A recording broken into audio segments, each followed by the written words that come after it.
Oke, selamat datang di vlognya Solonaholic Indonesia.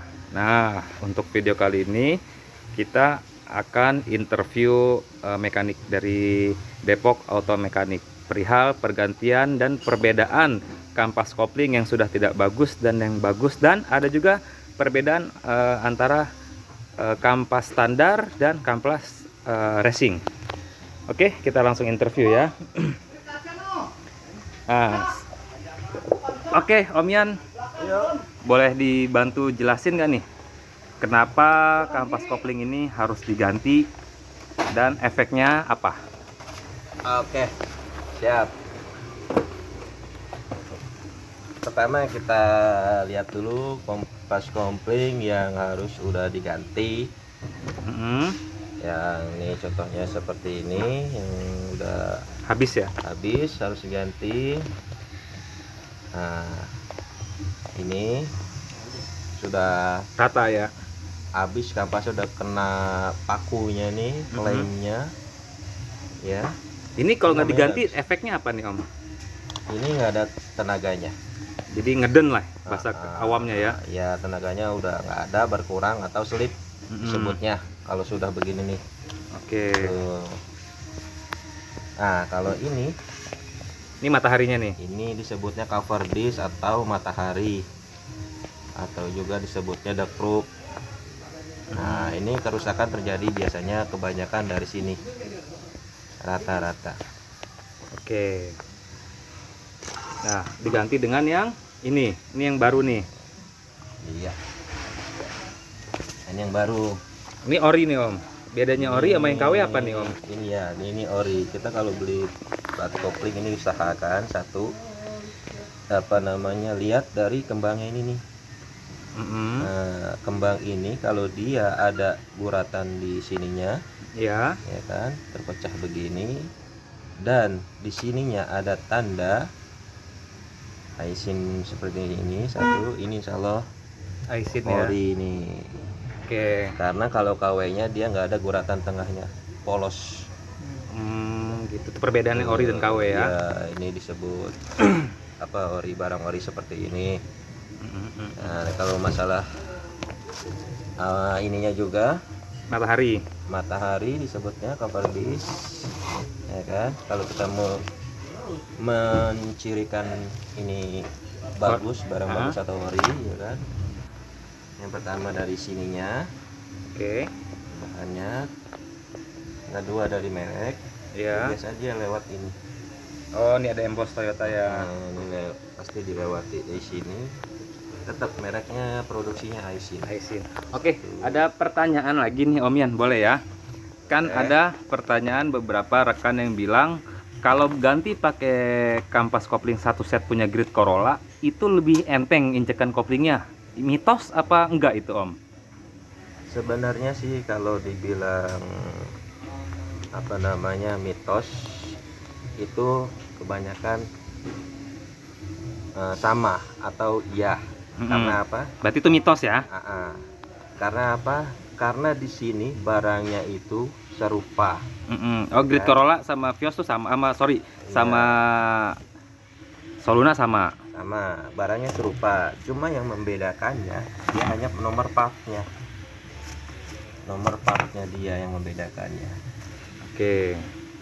Tuh, kalau nomor part di sini nggak ada. Nah, yang bisa bikin kopling keras itu apanya, Om? Apakah dari gear sininya, dari mataharinya, apa gimana? Kalau menyebabkan kopling keras itu bisa dari ini satu. Ini apa ini?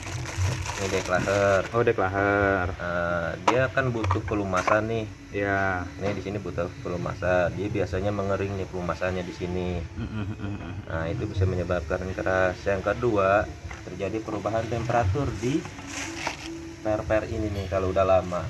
Oh, jadi intinya kalau kampas kopling Soluna tadinya berat, diganti dengan yang baru, otomatis dienteng lagi ya? Otomatis enteng. Oh, bukan karena dia punya grid Corolla atau punya apa gitu, enggak kan? Bukan. Nah, satu lagi nih. Kalau ini apa nih? Kalau yang kuning nih. Ini Ya. Ini customan. Oh, ini customer. Tapi ini untuk Soluna apa untuk semua mobil Toyota? Ini dibuat untuk Soluna. Untuk Soluna. Itu racing berarti nih ya. Ya kalau dibilang rebut racing ya custom ya begini, racing custom ya. Bedanya Beda. selain kampasnya sama mataharinya Om? Bedanya di sini di pair. Oke, di pair. Di pair dan di fisik visual bloknya. Berarti ini lebih berat ini ya? Ini Diinjeknya? lebih berat. Nggak rekomen untuk harian? Ya, ini lebih berat dan di custom di sini. Dia double ya? Nih, ininya juga kukunya double. Kalau kita mau di sini juga bisa. Ini pairnya juga. Nah, itu yang membedakan ya begitu aja sih, supaya mengimbangi si kampas ini. Oke. Nah, oke, ini untuk masalah kampas nih Om Yan. Sama satu lagi nih Om Yan, yang soal delco. Nah, apakah delco itu misalkan gini, delconya kotor, dibersihkan. Terus apakah bisa nambah lari, nambah enteng kah atau nambah kenceng kah? Apa cuman cukup dengan cuci delco? Apa harus ganti part? Apa setting ulang? Kalau masalah delco ya, Mm-mm. kalau masalah delco itu kita lihat dulu iniannya, apa namanya, keluhannya, permasalahannya. Mm-mm. Kalau seumpama delco dibersihkan saja terus pemasangannya seperti semula, settingan semula, Mm-mm. itu nggak akan ngaruh, Oh, nggak berpengaruh. nggak akan berpengaruh. Kecuali pas dibersihkan itu pasti ada settingan Settingan di timingnya. timingnya. Timing base-nya berapa, DTC-nya berapa. Nah, itu kalau digeser sedikit atau disesuaikan dengan spek standarnya atau di iniin lewat dari standar dia, itu bisa berpengaruh akan lari. Nah, untuk nyeting delco sendiri itu apakah harus dalam keadaan mesin nyala atau enggak? Delco itu harus keadaan mesin nyala Mesin nyala nyetingnya ya. karena dia pakai light timing, lebih akurasinya lagi. Oke. Nah, satu lagi nih yang simpang siur. Benar nggak sih untuk nyeting keiritan bensin melalui AFR atau dari delco? AFR itu kan adjuster variable sensor. Mm-mm. Kita bicaranya di mobil mana dulu nih? Soluna dong tentunya. Oh, kalau Salona ya. Toyota itu kalau yang sifatnya sistemnya EV, sistem injeknya itu EV, Mm-mm. itu ada yang memakai AVR, ada yang tidak. Mm-mm. AVR itu sensor variabel, sensor variabel Mm-mm. disebutnya. Nah, kebanyakan di sistem EV itu bisa merubah tegangan sehingga bisa merubah keluar debitnya bensin. Ya, Nah, itu bisa berpengaruh. berpengaruh. Jadi APR. kalau pengen mobil, misalkan gini, ada rekan yang bensinnya boros. Nah, untuk mengiritkan kembali berarti setting di AFR ya? Ya, Bisa. AFR aja sebenarnya tidak cukup. Kita lihat dulu kondisi yang lainnya. Busi, Mm-mm. kita lihat filter segala macam, filter bensin, Mm-mm. kita lihat dulu. Kalau semuanya sudah mumpuni, baru terakhir kita menyetingnya di AVR itu. Oke, Gitu. oke. Berarti komponen pendukungnya itu filter bensin, busi, baru ke AFR gitu ya. Berarti AFR tuh bener bisa buat settingan bensin agar lebih irit. Tapi itu ada settingan tertentu ya? Ya, itu dalam kondisi si mesin itu fit.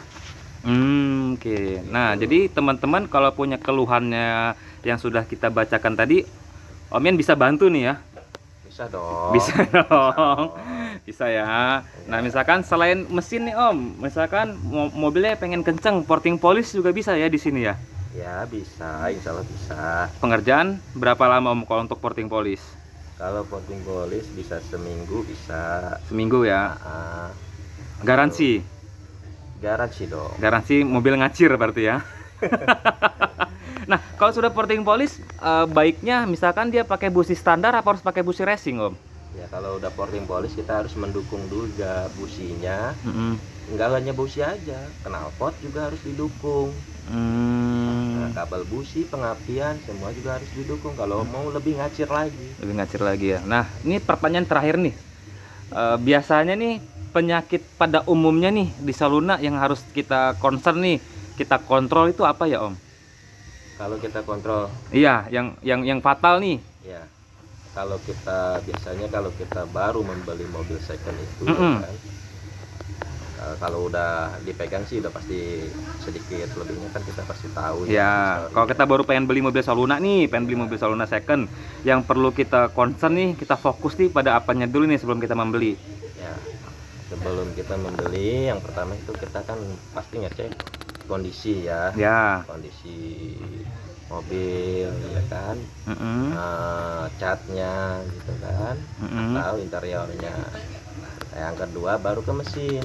Oke. Nah, kalau di cat antar interior ya bisa dipahami lah nantinya kan. Ya, kasat mata lah itu ya. Mata lah, misalnya. Gitu. Kalau di mesin yang pertama itu kita ngecek kalau ada buku historinya dulu kita cek ini pergantian apa aja nih, oh misalnya yang udah diganti gitu kan. Yang kedua kita ngecek baru ke mesinnya kita lihat. Yang pertama kita cek apa namanya kebocoran, bocor oli bawahnya ada apa enggak gitu ya, apa enggak ya kan. Yang kedua suara mesin itu ada kelainan atau tidak. Baru yang ketiga part-part apa yang harus dibenahi dahulu. Jadi baiknya langsung test drive aja gitu ya. Ya test drive sih biasanya dia akan apa namanya tahu rasanya lah. Iya. Gimana enaknya nanti mobil. Baru lari ke kaki-kaki. Iya. Rem, shock absorber atau segala macam lah. Gitu. Oke, siap. Oke Om Yan, paling itu aja dulu nih interviewnya. Terima kasih banyak nih Om Yan sudah dapat masukan nih. Jadi bagi rekan-rekan yang memiliki unit apa aja khususnya Soluna, bisa nanti langsung dibawa ke sini Om Yan ya. Baru nanti kita general check up apa aja nggak perlu diganti. Oke Om Yan. Oke. Terima kasih. Sama-sama. Oke, ini masih pengerjaan ya. Sekali lagi jangan lupa di like, komen, subscribe agar channel ini terus memberikan informasi seputar kendaraan roda 4 khususnya Soluna. Terima kasih.